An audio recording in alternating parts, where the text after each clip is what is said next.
Qala al-imamul muallifu rahimahullahu ta'ala wa adaman naf'a bihi wa bi'ulumihi wa bikum fid daraini amin.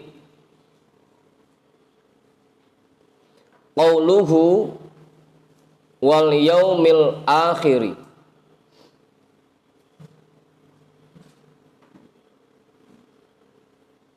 Kekencengan ya? Huwa, bisa ada ngomong begitu? Bang Ipul dianuin Bang.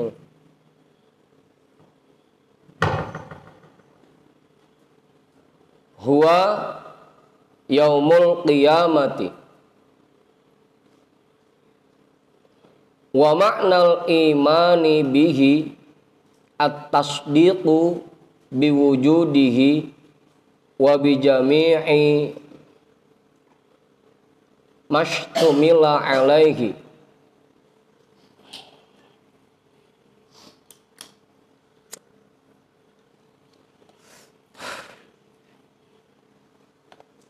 Wal yaumil akhiri, dan hari akhir, huwa yaumul qiyamati, yaitu hari kiamat.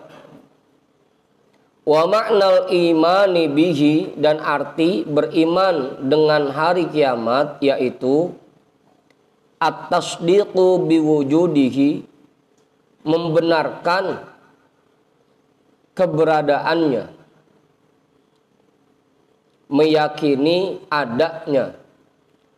Wa bijami'i mashtumil alaihi, dan semua yang tercakup di dalamnya.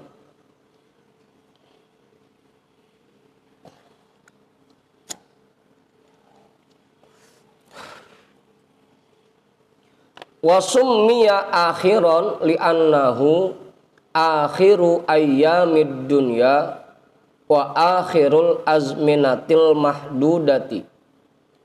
Dan kenapa disebut dengan hari akhir? Li'annahu akhiru ayyamid dunya, karena dia merupakan hari terakhir yang ada di dunia.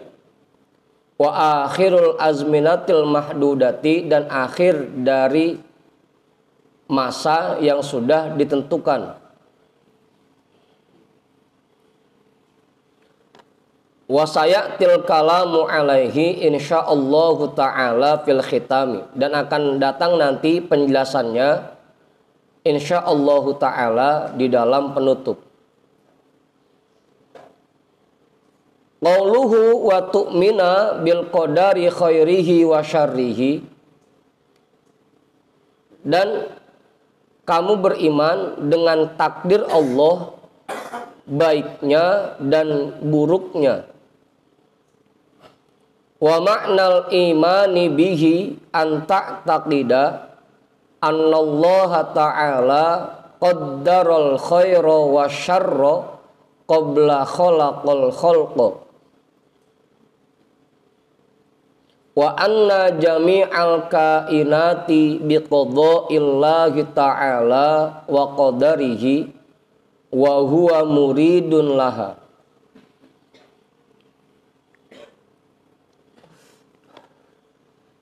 Dan makna beriman dengan takdir Allah yang baiknya dan yang buruknya, anta taqida annallaha ta'ala qaddaral khaira wa syarra, bahwa kamu meyakini bahwasanya Allah Subhanahu wa ta'ala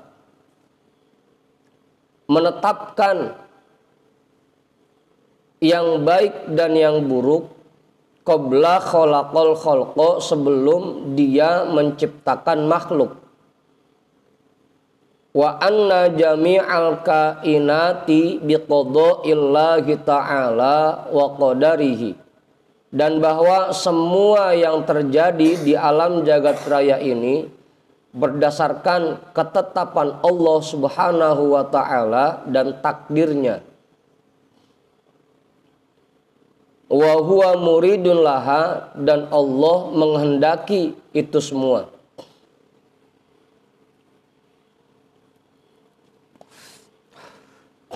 Udah tuh, jelas. Itu maknanya beriman dengan takdir Allah yang baiknya dan yang buruknya. Wa yakfi i'tiqadun jazimun bidzalika min ghairi nasobi burhanin. Dan cukup dengan keyakinan yang mantap terhadap itu semua tanpa harus ditegakkannya dalil-dalil.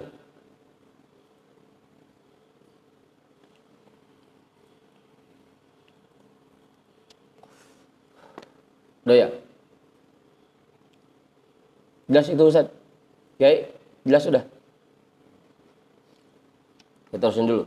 Nuktatun, satu nuktah. Kana salafus sholihu radhiyallahu anhum yujibuna, itu haknya diulang itu ya. Yujibuna ya jim ya ba waw nun. Haknya enggak ada tuh. Apa Ustaz?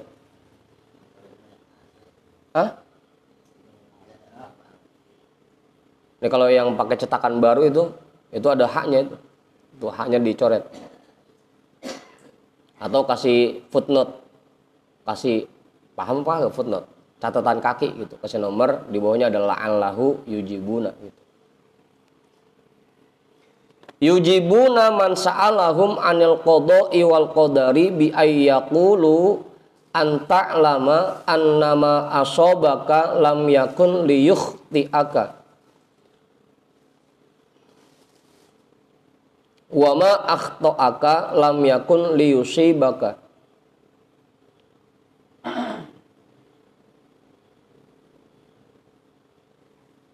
Udah tuh.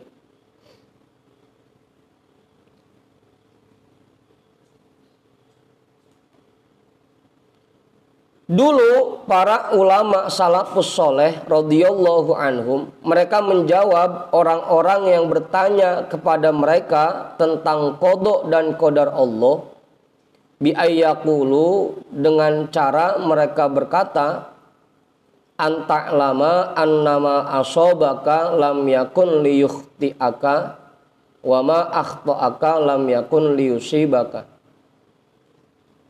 Bahwa kamu menyadari apapun yang ditetapkan oleh Allah akan menimpa dirimu, tidak akan meleset. Annama asobaka lam yakun liyukhti'aka. Apapun yang ditetapkan oleh Allah akan menimpa dirimu, tidak akan meleset. Wa ma akhta'aka lam yakun liyusibaka. Dan apapun yang tidak ditetapkan akan menimpa dirimu, itu tidak akan terjadi padamu. Gimana Ustaz? Jelas itu ya?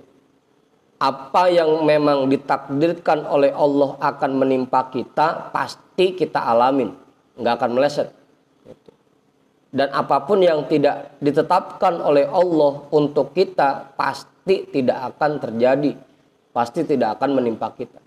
Itulah cara meyakini tentang qada dan qadar Allah. Cukup tuh, segitu aja.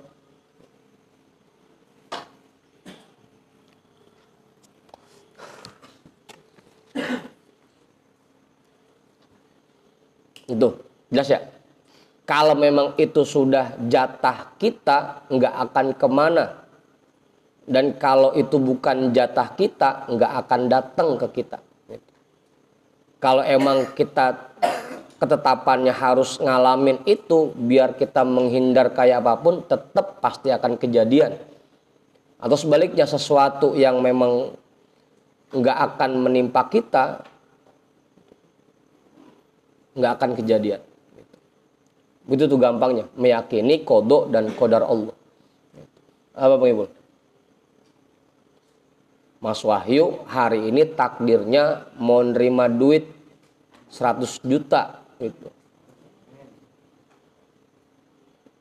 Kalau emang udah ketetapannya, biar kata dia di rumah aja sambil pules gitu. Datang itu. Apa Ustaz? Lewat ngimpi.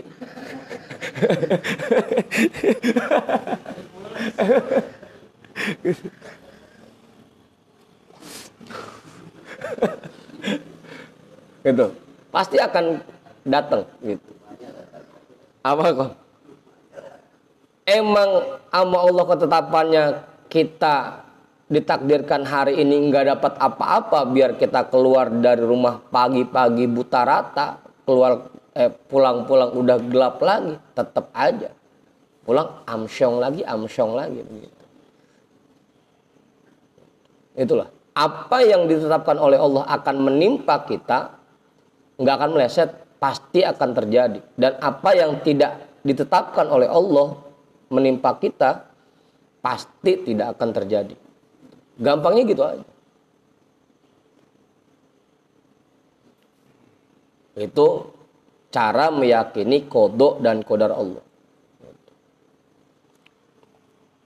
Kalau ada gempa terjadi di mana-mana, ini kalau masyarakat kan menilainya wah ini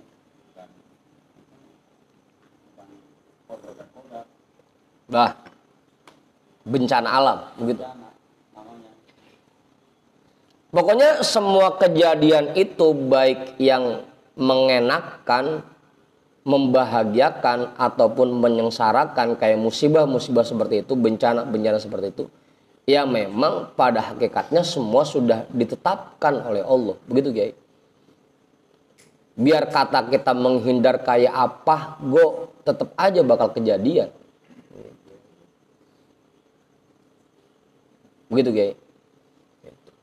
Kalau nggak pakai gara-gara, nggak pakai gara-gara.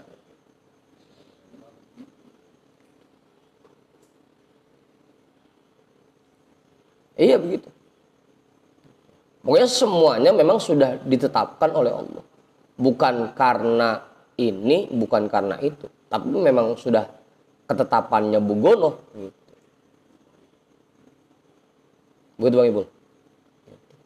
Apa Bang Andri?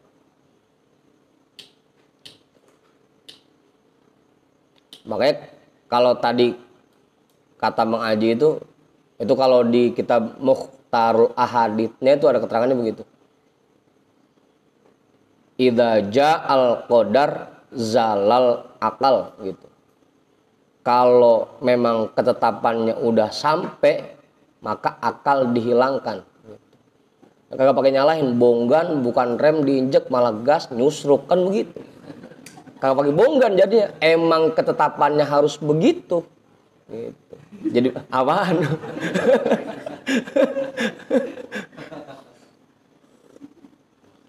Emang ketetapannya harus begitu. Karangan sih cabang kering pakai diinjek lah, emang ketetapannya Bugono. Emang sore-sore kudu nolongin orang, kan begitu. Karangan sih, kagak usah pakai dimarahin, emang ketetapannya Bugono gitu.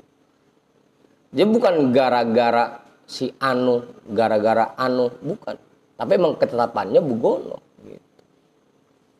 Kayak tadi tuh, idza ja'al qadar zalal akal. Kalau ketetapannya sudah sampai, akal itu hilang. Gitu. Siapa sih yang mau mobil nyusruk, kan kagak mau gitu.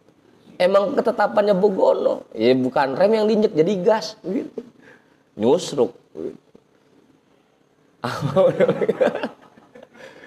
Gitu. Itulah apa yang memang ditetapkan buat kita pasti kejadian gitu. Apaan kok? Kagak jadi kagak pakai bonggan sih gitu. Karangan sih gitu. Emang apa Bang Ibul?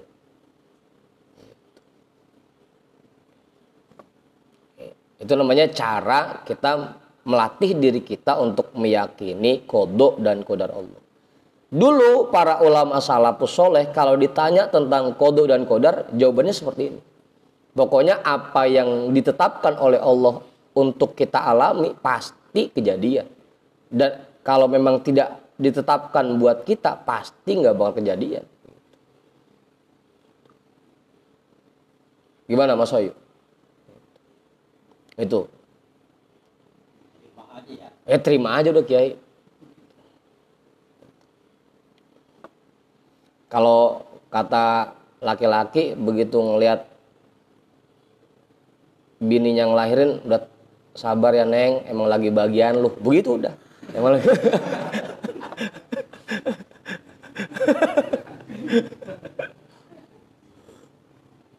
Emang lagi bagiannya. Mau dikata apa? Gitu. Apa Ustaz?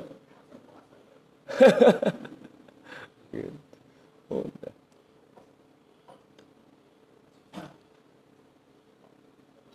Udah tuh.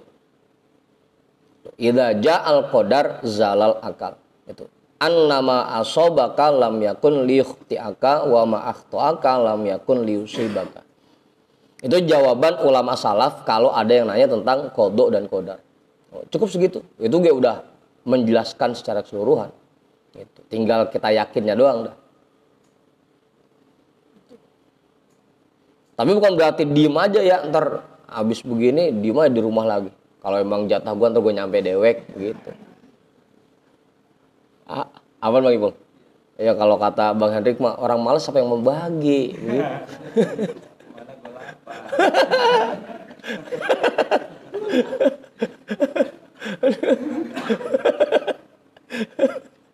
Dia terusin itu. Aduh, ya jantung. Udah. Wa qad sa'ala sa'ilun al-imam Aliyan radhiyallahu anhu anil qada'i wal qadari fa'aradu anhu. Tsumma sa'alahu fa'aradu anhu ila an sa'alahu rabi'ata. Fa'aqbala alaihi faqala lamma khalaqallahu ta'ala khalqahu khalaqaka kaifa yasha'u am kaifa tasha'. Faqala bal kaifa yasha. Qala fayuhyika kaifa yasha'u am kaifa tasha'u. Itu tak itu ya, bukan nun. Qala bal kaifa yasha'u. Qala fayumituka. Itu tak lagi tuh, bukan nun. Fayumituka kaifa yasha'u am kaifa tasha'u. Qala bal kaifa yasha'u.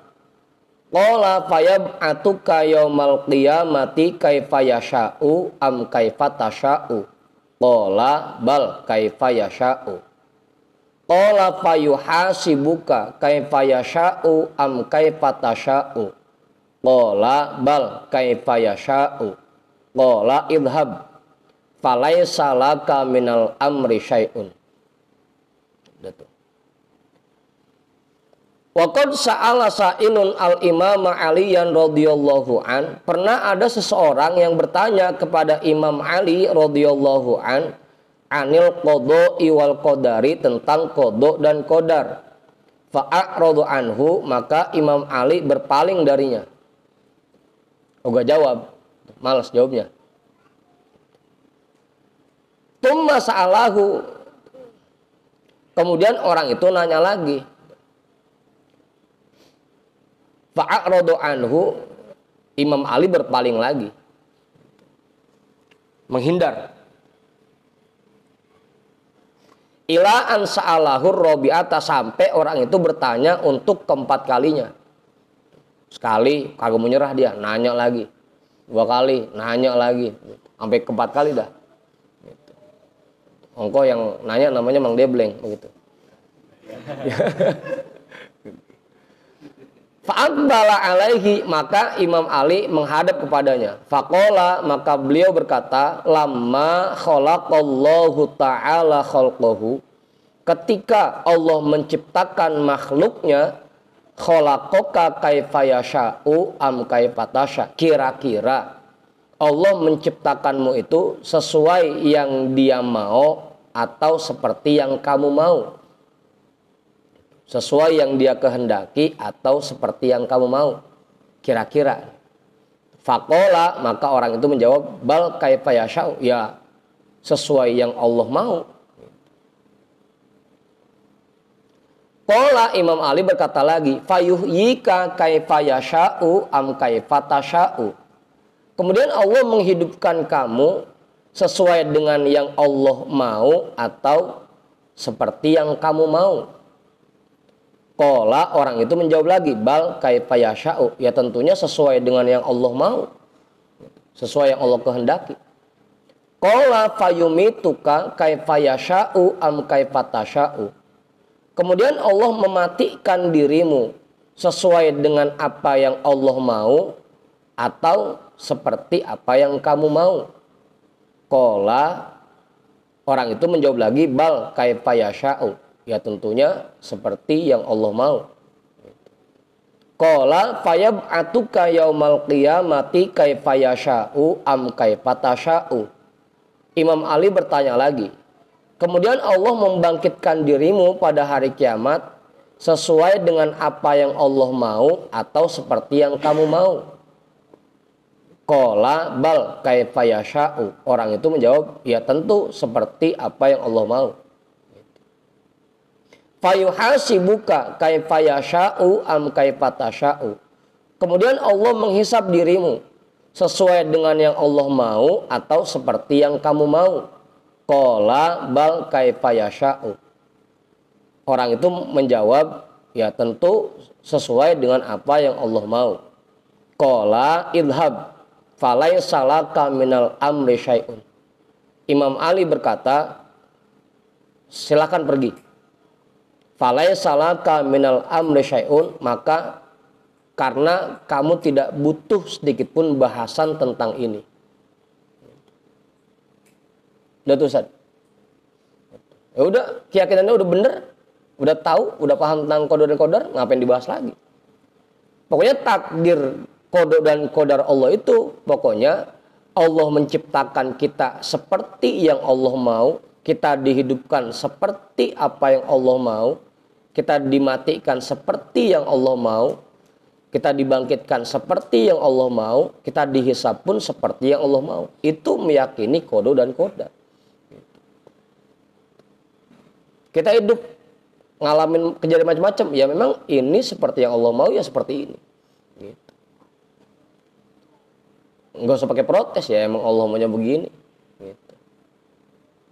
Itulah keyakinan tentang qada dan qadar seperti itu. Pokoknya kita mah gimana yang Allah tetapkan aja gitu. Itu saja. Itu meyakini qada dan qadar namanya. Falaysa laka minal amri syai'un, maka kamu tidak butuh lagi pembahasan tentang ini. Udah, cukup. Dengan kamu meyakini bahwa kita ini hidup sesuai dengan apa yang Allah kehendaki, yaitu udah meyakini qada dan qadar namanya. Gimana Kiai? Jelas itu? Cukup? Ya? Ya yang belakang kali? Nambahin nggak? Cukup? Gitu. Makanya nggak usah pakai protes. Gitu. Dan nggak perlu nyari alasan-alasan. Ini pasti gara-gara ini nih. Gitu. Warung kurang laku, mungkin karena tempatnya nyompot banget kali. Kagak. Emang kehendak Allah seperti itu, udah. Gimana Bang Pudin? Hah? Iya.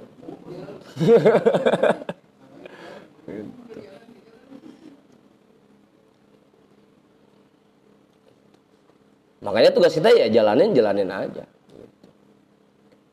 Usaha aja. Toh tetap aja apa yang akan terjadi ya itulah yang ditetapkan oleh Allah. Tugas kita sekedar menjalankan sunnatullah, usaha, udah. Sekedar itu aja. Mau nanti hasilnya sukses atau gagal, ya itu memang ketetapan Allah seperti itu. Gitu. Itu namanya meyakini qada dan qadar Allah. Gimana Ustaz? Udah situ. Pak Ketua nambahin nggak? Cukup. Ini bikin warung di tempat yang strategis biar rame dagangannya, biar laris. Nggak perlu. Kalau memang Allah tetapkan bakalan habis, biar kagak laku, habis juga.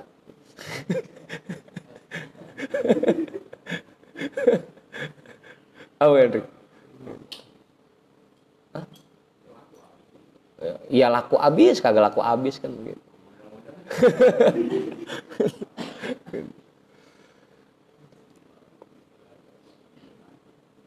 Apaan sih Bang Haji? Lagi gerendeng aja.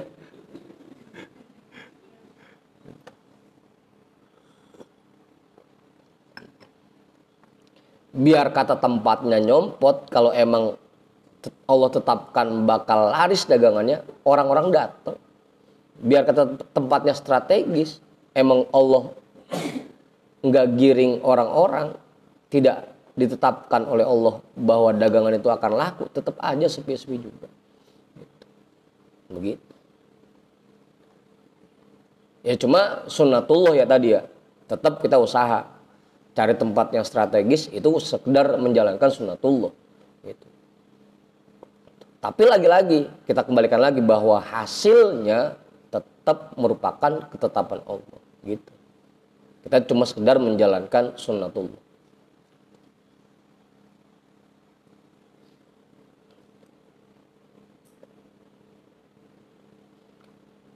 Wa makna khairil qadari wa syarrihi annal imana wa ta'ata wa jami'al a'malis sholihati min khairil qadari wa annal kufra wal ma'siyata wal mukhalafata wa jami'a af'alil ma'asi min syarril qadari.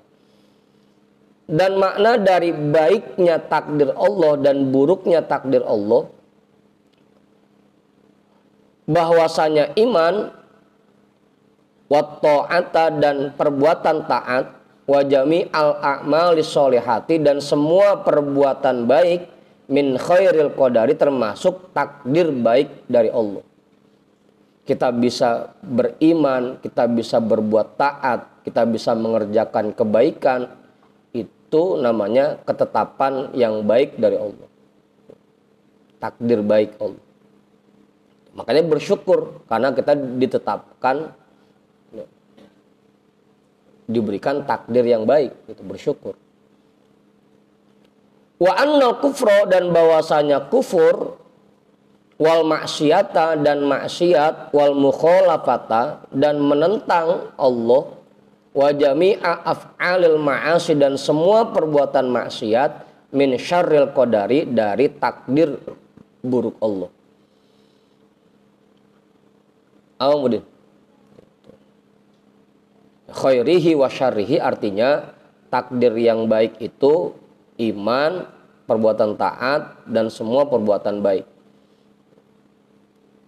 Kafir, maksiat, mukhalafah dan semua perbuatan maksiat itu merupakan syarril qadar.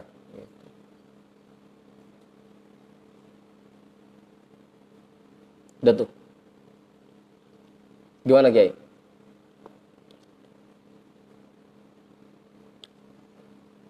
Wa fi riwayatin huluwihi wa murrihi. Dan dalam sebuah riwayat yang lain ada redaksi yang menggunakan kalimat huluwihi wa murrihi. Baik takdir yang manis maupun takdir yang pahit.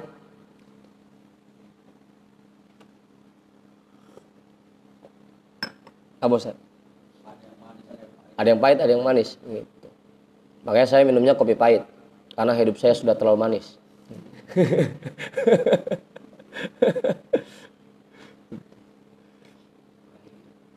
Apaan Bang Haji? Sebaliknya. Fahulul qadari ma la yamattab'u wa wafaqan nafsu katana umi wat taladzudi bi jami'il maladhi kal afiyati wal ma'kali wal mashrobi wal mankahi. Maka takdir yang manis yaitu apa yang dianggap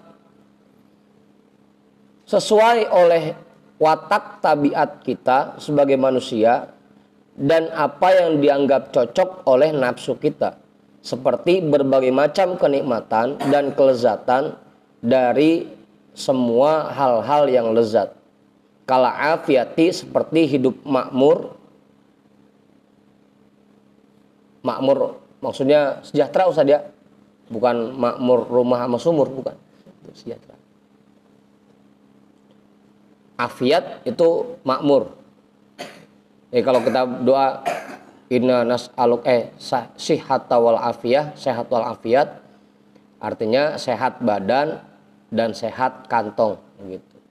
Sehat wal afiat, makmur. wal ma'kali dan makanan yang enak-enak, wal masyrobi dan minuman, wal mankahi dan perempuan-perempuan yang cakep. Apa Kiai? Contoh kelezatan-kelezatan gitu Kiai. Itu takdir yang manis tuh. Dikasih makanan yang enak, dikasih minuman yang enak, dapat bini cakep, nurut, solehah lagi begitu kan. Hidupnya juga afiat, makmur, sejahtera. Itu namanya takdir yang manis. Wa murrul qadari jami'u ma nafarat tab'u wa khalafahu kal alami wal asqami wal amrodi wal auja'i wal ju'i wal atshi wal khulufi wa kullu ma dzukira yajibul imanu bihi. Sedangkan takdir yang pahit yaitu semua apa yang dihindari oleh watak tabiat kita sebagai manusia dan apa yang ditentangnya, apa yang tidak disukainya, kal alami seperti berbagai macam hal yang menyakitkan, wal askomi dan penyakit. Ini askom, amrod, auja, ini hampir mirip-mirip nih ya, penyakit semua. Kalau auja itu lebih ke luka fisik. Apa? Kalau auja itu luka fisik. Askom, kayak kita baca hadis sihataka qabla sakomika, sehat sebelum sakitmu. Gitu. Sakom. Amrod juga penyakit.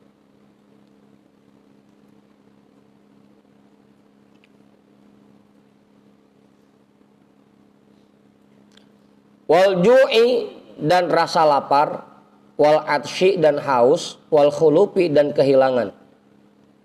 Wa kullu ma dzukira yajibul imanu bihi dan semua apa yang telah disebutkan wajib bagi kita beriman kepadanya. Mau itu takdir yang manis ataupun takdir yang pahit atau takdir yang baik dan takdir yang buruk, semuanya wajib kita imani. Bahwa semuanya memang sudah ditetapkan oleh Allah.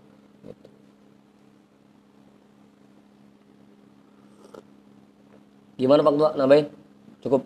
Kiai kali? Kiai asli kali? Nambahin enggak?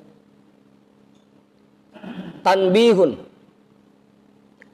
Ja'a fi riwayatit Turmudi taqdimus su'ali anil imani ala su'ali anil islami.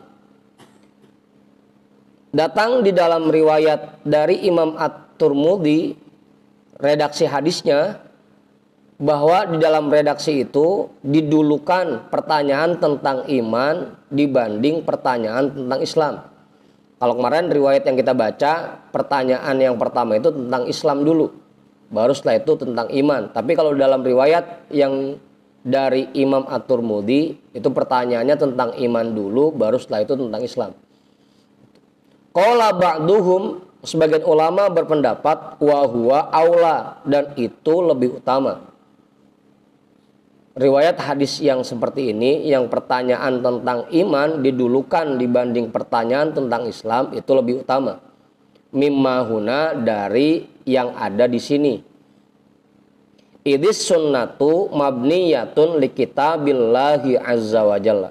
Karena hadis itu disesuaikan dengan susunan yang terdapat dalam Al-Quran. Hadis itu disesuaikan dengan susunan yang terdapat dalam Al-Quran. Fal aula bitakdimil imani limuwafaqatihi li kitabillahi azza wa jalla. Maka yang lebih utama dengan mendahulukan pertanyaan tentang iman, karena itu sesuai dengan Al-Quran, dengan kitabullah.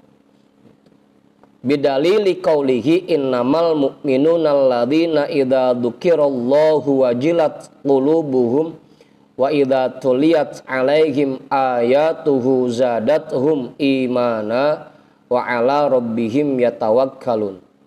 Quddima fihal imanu alal islami. Berdasarkan dalil firman Allah Subhanahu wa taala Innamal mu'minuna alladzina idza dzukirallahu wajilat qulubuhum. Sesungguhnya orang-orang mukmin yaitu orang-orang yang apabila disebutkan nama Allah di hadapannya, wajilat qulubuhum, hatinya bergetar.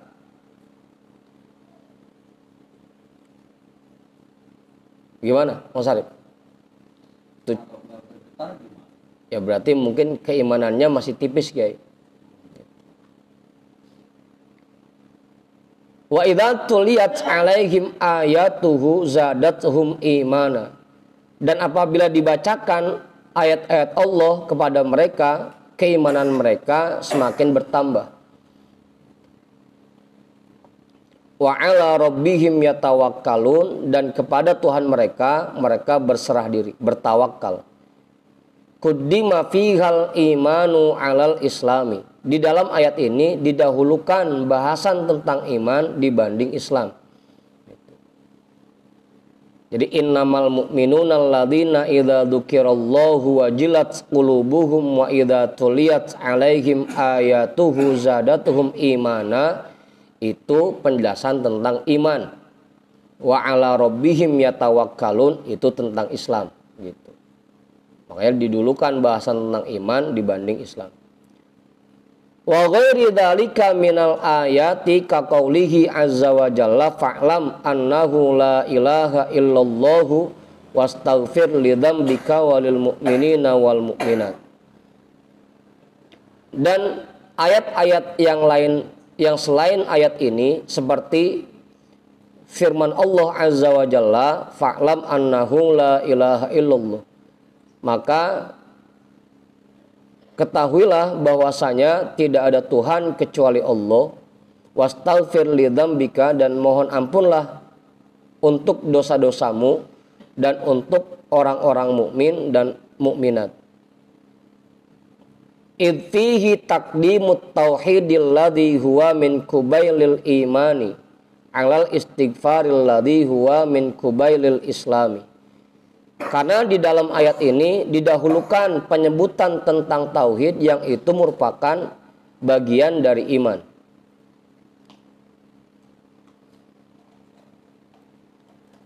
Alal istighfari, dibanding istighfar, alladzi huwa min kubailil islami, yang itu merupakan bagian dari Islam. Itulah kenapa riwayat dari Imam At-Tirmidzi dianggap lebih utama, karena di situ pertanyaan tentang iman didahulukan dibanding pertanyaan tentang Islam. Karena memang dalam Al-Quran pun susunannya selalu iman dulu baru Islam gitu.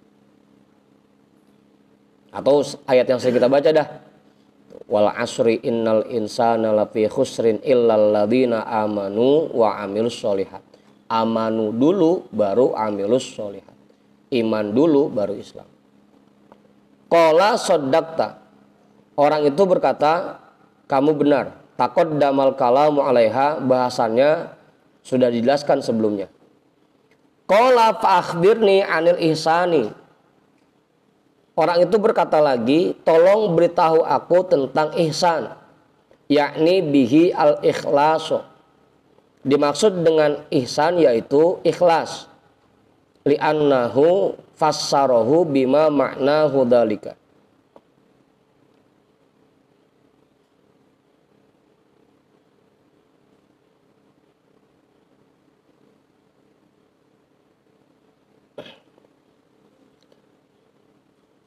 Karena bahwasanya beliau menafsirkan hadis ini tentang ihsan bima ma'nahu dzalika, sesuai dengan yang maknanya seperti itu.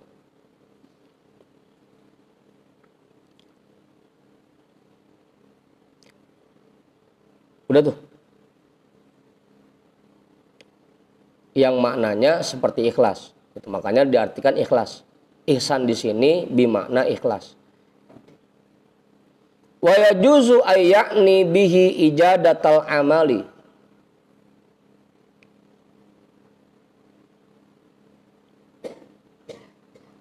Min ahsana fi kadza idza ajada fi'lahu.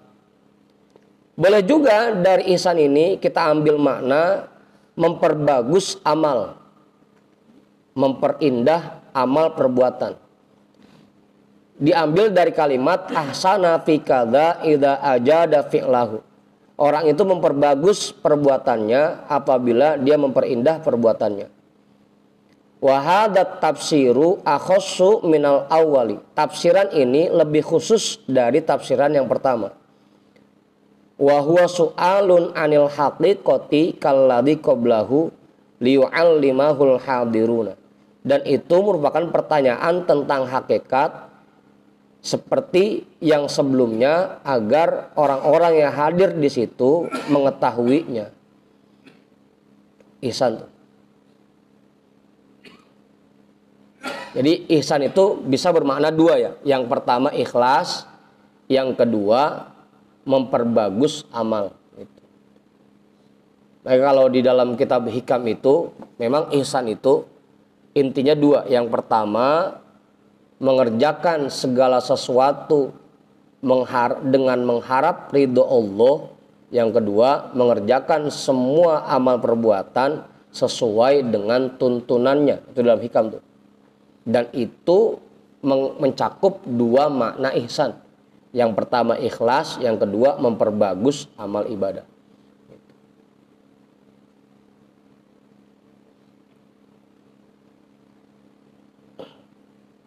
Dah. Qauluhu qala an ta'budallaha ka'annaka tarahu fa in lam takun tarahu fa innahu yaraka. Rasulullah menjawab bahwa kamu beribadah kepada Allah seakan-akan kamu melihatnya.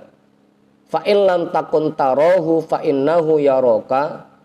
Dan jika kamu belum bisa melihatnya, maka yakinilah sesungguhnya Allah selalu melihat dirimu. Itu ihsan tuh. Fa akhbirni anil ihsan. Ihsan yaitu kamu beribadah kepada Allah seakan-akan kamu melihat Allah. Jika kamu belum bisa melihat Allah, maka yakinilah bahwa Allah selalu melihat dirimu. Hadza min jawami'i kalimihi sallallahu alaihi wasallam. Ini merupakan rangkuman dari yang disampaikan oleh Rasulullah sallallahu alaihi wasallam. Li'annahu syamula maqamal musyahadati atau syamila maqamal musyahadati wa maqamal muraqabati. Karena keterangan ini mencakup tingkatan musyahadah dan tingkatan muraqabah.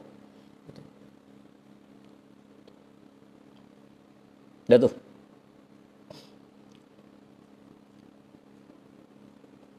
Sampai sini kayak jelas. Jadi ada yang tingkatan musyahadah, ada juga tingkatan muraqabah. Anta'budallaha ka'annaka tarahu itu tingkatan musyahadah. Sedangkan fa in lam takun tarahu fa innahu yaraka itu tingkatan muraqabah. Gimana Pak Tua nambahin? Belum. Satu tadi kali. Mau jawaban? Cukup.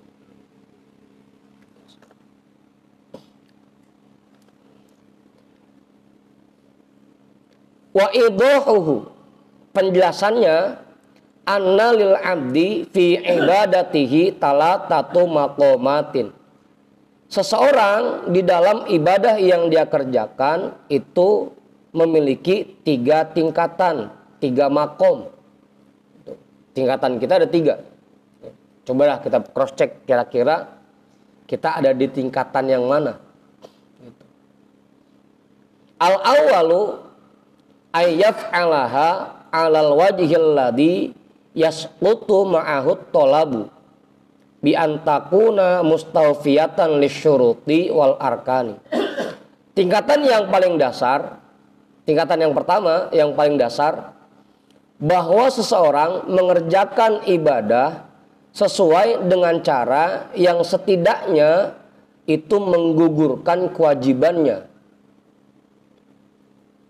Ada orang yang ibadah sekedar untuk menggugurkan kewajiban.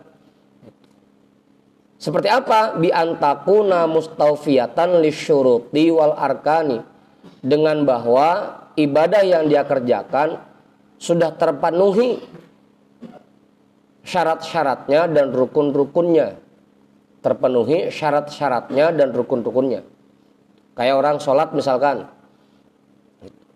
dia sholat mengenakan kaos oblong dan celana lepis misalnya gitu. Memang itu dianggap cukup untuk menutup aurat oleh sebagian ulama gitu. Sekedar terpenuhi syaratnya, syarat menutup auratnya udah gitu. Terus dia kerjakan sholatnya, doa iftitah nggak dibaca gitu. Tasbih ruku sujudnya cuma satu gitu kan.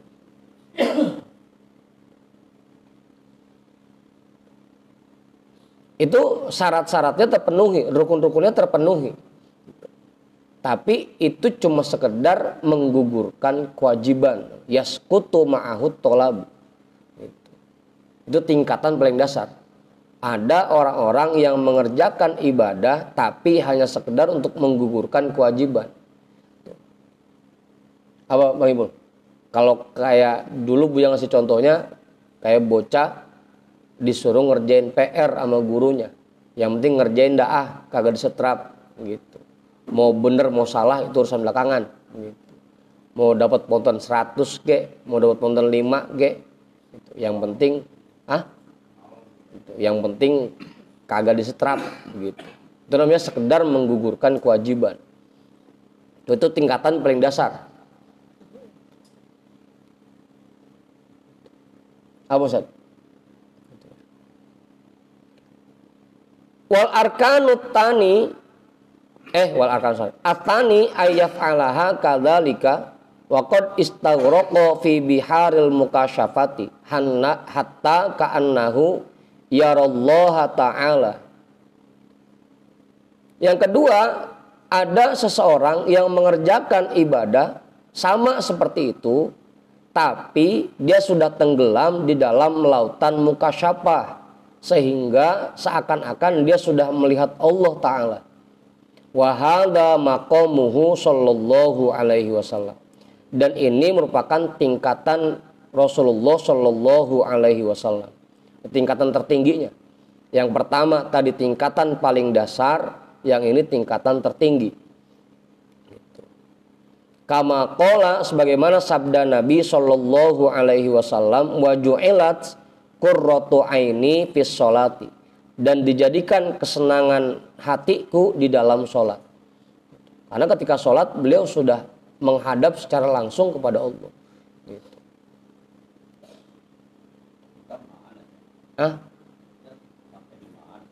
Nah, tahu dah Kiai. Jadi kita masih yang pertama tadi. Yang penting sedar gugur aja kewajiban dah. Gitu. Yang disuruh sholat johor, yang penting sholat johor gitu. Mau sempurna mau kagak, yang penting rukunnya udah kita kerjain semua, syaratnya udah kita kerjain begitu. Gampangan.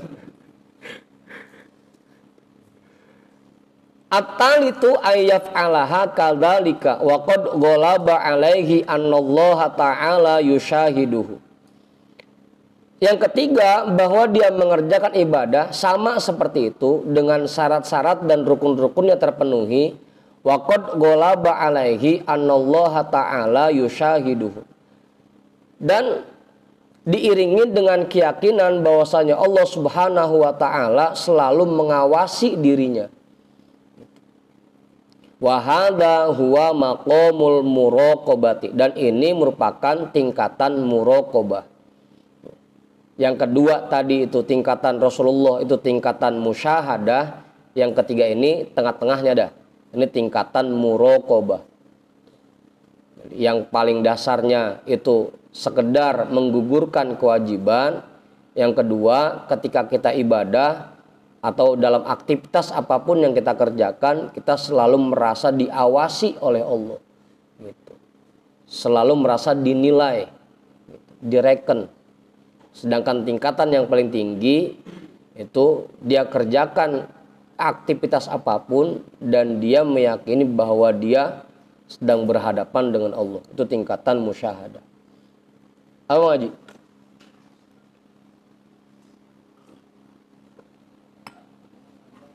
Apa Haji?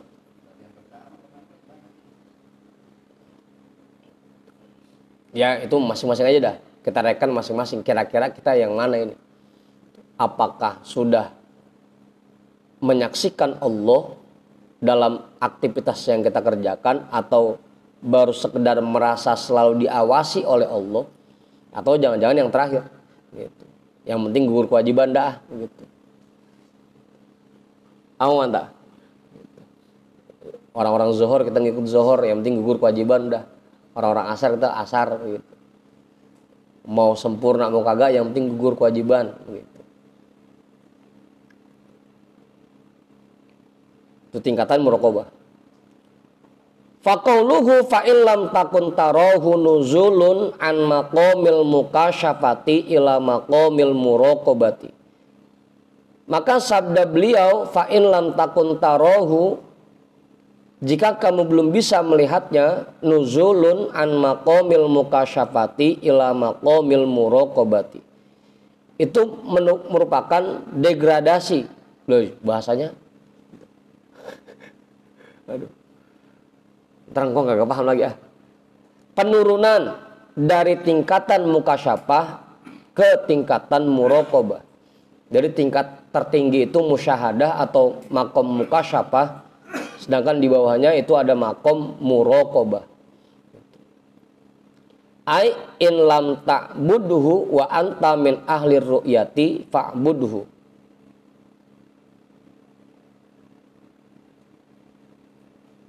Wa anta bihaitu taqidu annahu yaraka.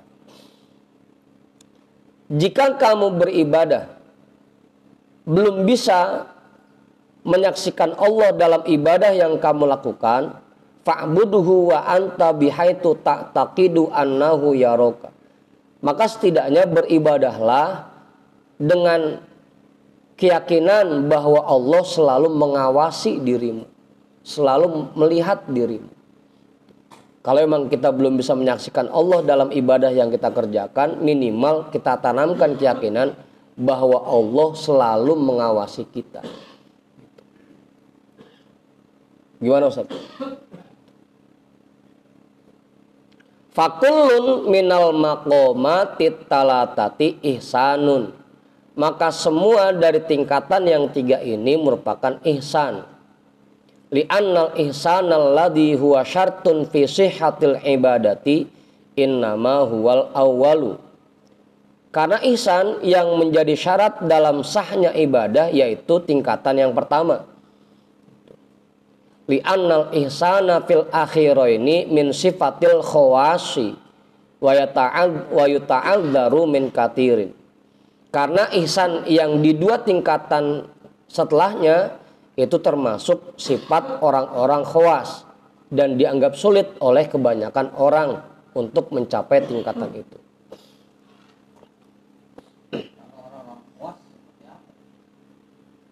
Orang-orang khawas kayak ya itu tadi, dalam ibadahnya mereka minimal menanamkan keyakinan bahwa Allah selalu mengawasi mereka. Itu orang khawas. Atau lebih tingginya lagi, dalam ibadah yang mereka lakukan mereka sudah menyaksikan Allah. Itu orang-orang khawas. Ya udah, kita yang pertama dah tadi tingkatannya. Yang penting kita nggak disiksa dah. Itu gugur kewajiban. Gitu. Ya kalau bisa, ya.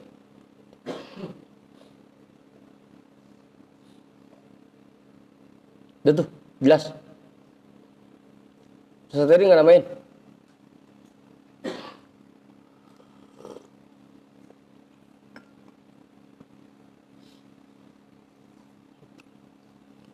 Minimal yang kedua dah. Dalam semua aktivitas yang kita kerjakan, kita merasa bahwa diri kita selalu diawasi oleh Allah. Kan kalau bocah, kalau diawasi oleh gurunya, atau kayak bocah lagi ujian ada pengawas di depannya kan nggak berani macam-macam. Gitu. Kalau kita sudah selalu merasa diawasi oleh Allah, insya Allah kita nggak akan berani macam-macam, nggak berani maksiat, gitu. Nggak berani ngerjain yang melanggar hukum, nggak berani ngerjain yang dilarang oleh Allah, karena kita selalu merasa diawasi oleh Allah. Minimal seperti itu. Sholat juga jadinya kita rapihin. Karena kita lagi dinilai, lagi dilihat oleh Allah. Lagi disaksikan. Malu kalau kita sholat gitu. Cuma sekedar sholat padahal Allah lagi ngeliatin kita. Genengan ipul begitu sholatnya gitu. Kayak cabung cebok, kan malu jadinya. Tanamkan minimal itu dah. Kita selalu merasa bahwa kita sedang diawasi oleh Allah. Sehingga ibadah yang kita kerjakan lebih rapi. Gitu. Kalau cuma timbang sekedar menggugurkan kewajiban, gitu. Cuma sekedar dianggap udah ngerjain terawih, ya segitu aja udah. Gitu. Kalau kita selalu merasa diawasi, kita rapihin lagi terawihnya. Malu sayang, udah ngancem berangkat dari rumah mana gerimis-gerimis. Tahu-taunya sampai masjid, timbang begitu doang genengan. Malu jadi. Buat yang raweh tapi ini mah. Apa maksud? Itu. Tapi minimal itu pun sudah masuk tingkatan yang pertama. Minimal orang-orang teraweh kita teraweh dah. Gitu. Minimal orang-orang ngerjain kita udah ngerjain dah. Meskipun baru sekedar memenuhi syarat dan rukunnya doang.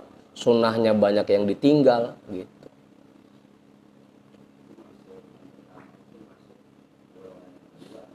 Lah belum, gimana sih? Ihsan ini ihsan. Kok iman lagi? Ihsan itu ihsan. Kan tadi kan yang jelasnya bahwa seseorang dalam ibadahnya itu tingkatannya 3 gitu. Dan semuanya fakullun minal maqomati talatati, semua tingkatan yang 3 ini ihsanun, itu pun ihsan gitu Bang Pudin. Gitu. Ya, kalau pertanyaannya gimana gitu. Kalau orang yang sholat terawihnya seperti itu masih cakep dibanding orang yang kagak terawih, kan begitu jadinya. Ihsan juga, masih cakep juga gitu. Minimal dia udah ada niat buat qiyamul lail, mengisi malam Ramadan dengan ibadah. Minimal seperti itu.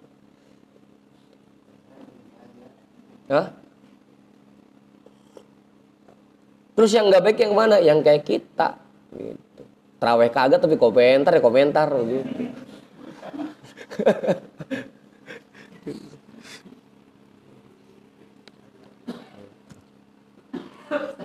Minimal orang-orang ngerjain, dia ngerjain dah. Itu pun kalau dalam kitab ini itu pun termasuk ihsan namanya.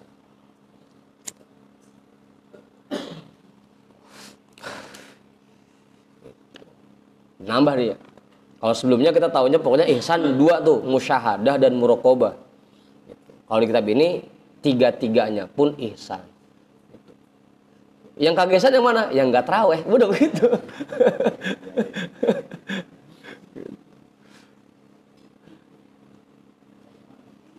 Apaan?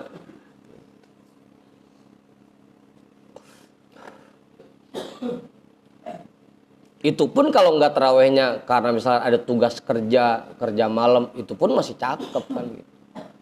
Ini mah emang kagak ngapa-ngapain di rumah, santai-santai, kerja kagak, apa kagak, nganggur, terawih kagak ujung-ujungnya. Itu yang jelek dah tuh.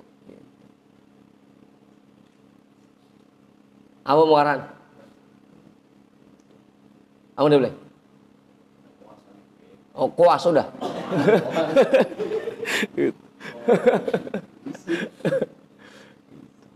Ya kayak dulu kan pertanyaannya, cakepan mana? Ngaji malam sama ngaji sore, dua-duanya cakep. Ngaji sore ya cakep, ngaji malam ya cakep. Yang nggak cakep yang mana? Yang nggak ngaji, kan begitu. Apa nih boleh? Apa Erik? Mau sewot out bukan Erik? 3-3-nya ihsan Bang Pudin tuh. Fakullun minal maqomati talatati ihsanun. 3-3-nya pun ihsan. Karena kenapa? Karena yang 2 akhir ini termasuk sifat orang-orang khawas, dan itu dianggap sulit oleh kebanyakan orang untuk mencapai tingkatan itu. Kalau di antara kita ada yang bisa mencapai tingkatan itu, ya berarti bersyukur, alhamdulillah kita sudah tergolong sebagai orang-orang khawas gitu. Minimal ya yang kedua dah, kita tanamkan bahwa dalam aktivitas kita ini semuanya kita selalu diawasi oleh Allah. Itu minimal itu dah. Lagi. Hukiya an ba'di ahli tariqi annahu dzakara hadzal haditsa yauman faqala ubudillaha ka'annaka tarahu fa in lam takun tarahu tsumma waqafa wa hiya isyaratun sufiyatun ay annaka in afnaita nafsaka wa lam taraha syai'an syahadta rabbaka li annaha hijabun dunahu fa idza alqaital hijaba syahadtal jinaba. Ada sebuah hikayat dari sebagian ulama thariqah bahwasanya beliau pernah membaca hadis ini pada satu hari. Beliau berkata, ubudillaha ka'annaka tarahu fa in lam takun tarahu tsumma waqafa. Kemudian beliau terdiam. Wahia isyaratun sufiyatun, dan itu diamnya karena isyarat sufiyah. Ai annaka in afnaita nafsaka walam taroha syai'an syahadta rabbaka. Jika kamu memfanakan dirimu sehingga dirimu tidak melihat sesuatu apapun, syahadta rabbaka, pasti kamu bisa menyaksikan Tuhanmu. Kalau kamu bisa memfanakan dirimu, menganggap bahwa diri kita tidak memiliki kemampuan apapun, pasti kita akan menyaksikan Tuhan kita dalam aktivitas yang kita kerjakan. Ketika kita sholat, kalau kita meyakini bahwa ini bukan karena kemampuan dan kebisaan saya, pasti akan bisa menyaksikan Allah. Berarti ini digerakkan oleh Allah. Syahadta rabbaka, kamu bisa menyaksikan Tuhan. Li'annaha hijabun dunahu, karena nafsu itu merupakan hijab yang ada di hadapannya. Fa'idha alqaital hijaba syahadtal jinaba, apabila kamu membuang hijab itu, kamu akan menyaksikan apa yang ada di dalamnya. Kalau kulit pisangnya udah kita buka, baru lontongnya kelihatan. Apa Ibu? Kalau kulitnya yang berduri-duri udah kita kupas, kita belah, masa durian dikupas ya? Baru kelihatan tuh yang kuning-kuningnya. Gitu. Kalau kamu sudah membuang hijab, pasti kamu akan melihat apa yang ada di dalamnya. Wa hadza yushbihu ma hukiya an ba'dihim annahu qala ra'aitu rabbal izzati fil manami faqultu ya rabbi kaifat tariqi ilaika. Qala khalli nafsaka wa ta'ali. Dan ini serupa dengan apa yang dihikayatkan dari sebagian ulama bahwasanya dia berkata, aku bertemu Rabbal Izzati di dalam mimpi.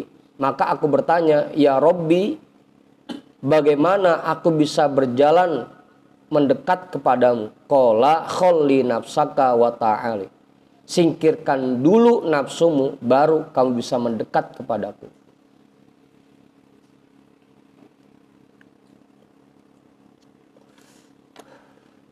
Kila wa auhallahu ta'ala ila ba'dis siddiqina adi nafsaka falaysa fil mamlakati man yunazi'uni ghairuha.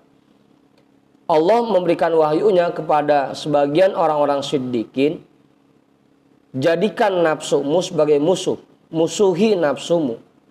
Karena di alam jagat raya ini, makhluk yang paling menentang diriku adalah nafsu.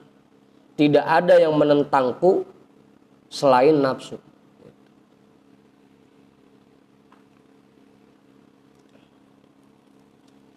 Ya tuh. Jelas ya?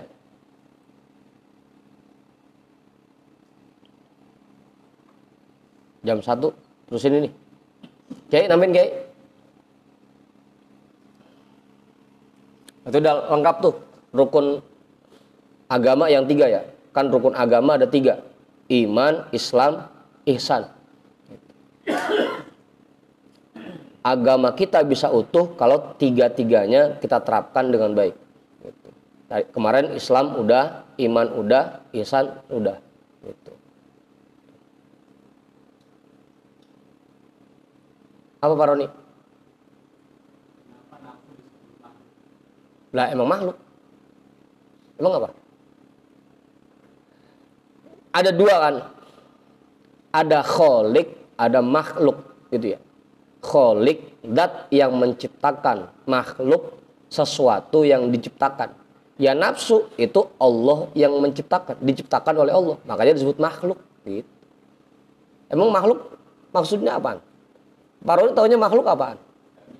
Orang gitu. Pokoknya apapun yang diciptakan oleh Allah sebutannya makhluk. Gitu. Segala sesuatu selain Allah disebutnya makhluk gitu.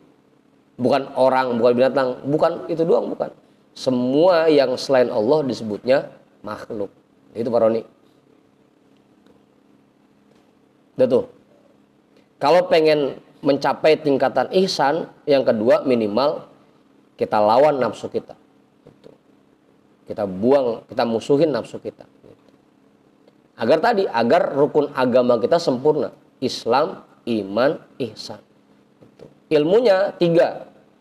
Iman itu ilmu tauhid.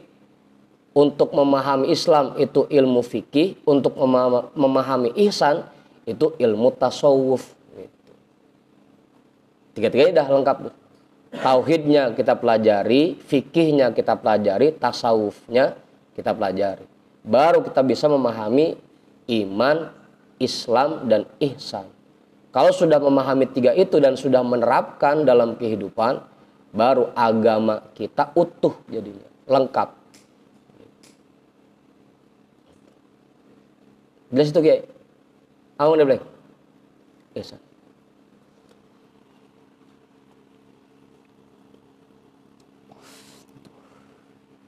Udah jelas. Jadi fikih, tauhid, tasawuf. Makanya jangan anti sama fikih, juga jangan anti sama tasawuf. Karena dua-duanya penting. Itu untuk memperkuat pemahaman kita tentang Islam, tentang iman, dan tentang ihsan. Agar agama kita betul-betul utuh. Kalau tadi bahasannya syariatun bila hakikotin atilatun. Hakikotun bila syariatin batilatun. Syariat doang kagak pakai hakikat, atilatun, kosong. Ibarat kayak kulitnya doang kagak ada isinya. Gitu. Hakikotun bila syariatin batilatun. Hakikat doang tanpa adanya syariat, ya, batil. Cuma main-main doang. Makanya fikih dan tasawuf penting. Fikih itu untuk syariatnya, tasawuf itu untuk hakikatnya. Gitu. Semuanya penting. Jadi jangan sampai mentang-mentang udah belajar tasawuf anti sama yang ngaji fikih. Gitu. Yang ngaji fikih juga jangan sampai anti sama yang ngaji tasawuf. Gitu. 3-tiganya kita butuh itu. Fikih, tauhid, dan tasawuf. Iman, Islam, dan ihsan. Gitu. Syariat, thariqat, dan hakikat. Udah, lengkap lah. Deh.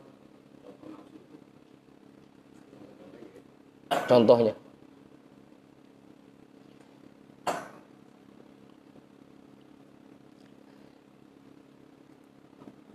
Yang paling gampang sebenarnya kalau masalah nafsu itu perasaan merasa bahwa diri kita bisa. Itu nafsu tuh. Bahwa kita punya kemampuan, bahwa kita punya kekuatan. Itu berarti nafsunya. Gitu. Iya seperti itu. Maka singkirkan itu. Perasaan bahwa kita bisa, bahwa kita mampu, bahwa kita punya kekuatan, itu singkirkan dulu. Baru kita bisa menyaksikan Allah. Baru kita bisa merasakan bahwa apapun yang kita kerjakan ini semuanya digerakkan oleh Allah. Karena kita sudah betul-betul memahami la haula wala quwata illa billah. Yang paling gampang seperti itu sebenarnya. Makanya nafsu sering direndengin sama hawa, sama kepengenan. Karena kita merasa bisa, ujung-ujungnya jadi punya kepengenan. Gitu. Hawa. Gitu. Terkeinginan yang udah ngebet banget, itu baru udah ningkat ke syahwat. Gitu. Kalau setrumnya baru dikit, itu namanya hawa. Kalau udah kenceng banget setrumnya, itu syahwat namanya. Hah? Ngebul. Udah tuh.